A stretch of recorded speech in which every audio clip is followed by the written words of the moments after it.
యేసుక్రీస్తు నామములో మీకు అందరికీ వందనములు. దేవుని వాక్కులను చూస్తాం. బుద్ధి లేని కన్యకలు, బుద్ధిగల కన్యకలని. మరి బుద్ధిగల కన్యకలైతే ముందుగా మరి డ్యూటీలో కావాల్సిన నూనెంతయు సమకూర్చుకుంటారు. మరి పెండ్లి కుమారుడు మరి రావడం కొరకు ఆ డ్యూటీని సిద్ధం చేస్తారు. మరి పెండ్లి కుమారుడు ఎప్పుడు వస్తుందో వాళ్ళు తెలియదు కాబట్టి మరి ఎక్కువగా నూనె వారు సిద్ధం చేసుకుంటారు. బుద్ధి లేని కన్యకలైతే వాళ్ళు తక్కువ నూనెని సమకూర్చుకుంటారు. అది మధ్యలోనే అయిపోతుంది. అయిపోయిన తర్వాత బుద్ధిగల కన్యకల దగ్గరికి వచ్చి నూనె మాకు కొంచెం పోయిండి అయిపోతుంది అంటే బుద్ధిగల కన్యకలు ఏం చెప్తారంటే కొన్ని వారి దగ్గరికి వెళ్ళి కొనుక్కోమని వాళ్ళు చెప్తారు. ఇక తెలుసుకోవాల్సిన విషయం ఏంటంటే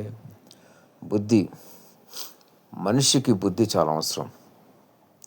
ఆ బుద్ధి ఎక్కడి నుంచి వస్తుందంటే బుద్ధి విజ్ఞాన సర్వసంపదలు ఆయన ఎందుకు గుప్తమై ఉన్నవని దేవుని వాక్యం చూస్తాం.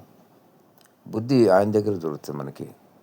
ఎవరైతే యేసుప్రభువుని అంగీకరించి ఆయన వెంబడిస్తారో మరి ఆయన దగ్గర ఖచ్చితంగా బుద్ధి అనేది దొరుకుతుంది, జ్ఞానం దొరుకుతుంది, సర్వసంపదలు మనకు కావాల్సిన అన్ని టాలెంట్స్ దేవుడు ఇస్తాడు.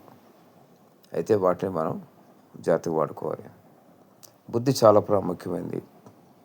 బుద్ధి లేని మరి వ్యక్తి గురించి చాలా దేవుని వాక్యం చాలా వాక్యం.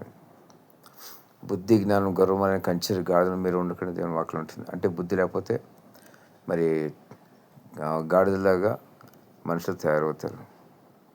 కాబట్టి ఈ లోకంలో బుద్ధి అనేది చాలా ప్రాముఖ్యమైనది. మరి చాలా కలహం రాకుండా చేస్తుంది. మరి వాడి జీవితానికి ప్రతి ఒక్క మనిషి జీవితానికి బుద్ధి చాలా అవసరమైనది. బుద్ధి లేకుండా జీవిస్తే కనుక బుద్ధిహీనంగా ఉంటే కనుక బుద్ధిహీన వీపునికి బెత్తమే తగని దేవుని వాక్యం ఉంటుంది. ఆ విధంగా బుద్ధి లేకుండా బుద్ధిహీనులుగా ఉంటే మరి వీపునికి బెత్తమే తగునని అన్నట్టుగా ఎప్పటికప్పుడు మరి అటువంటి బుద్ధిహీనులకి అవమానాలు కలుగుతూ ఉంటాయి. కాబట్టి జ్ఞాపకం చేసుకోండి, బుద్ధి కలిగి ఉండండి. బుద్ధి కలిగి కనికలు యేసుప్రభువు గురించి కనిపెట్టండి. మీరు ఖచ్చితంగా దేవుని రాజ్యంలోకి వెళ్తారు. ఒకవేళ బుద్ధి లేని కనికలు మీరు ఉంటే కనుక సిద్ధపాటు లేకుండా ఉంటే కనుక మీరు భూలోకంలో విడిచిపెట్టబడతారు. దేవుడి మాటలు దీనికి ఆశించిన కాక ఆమె.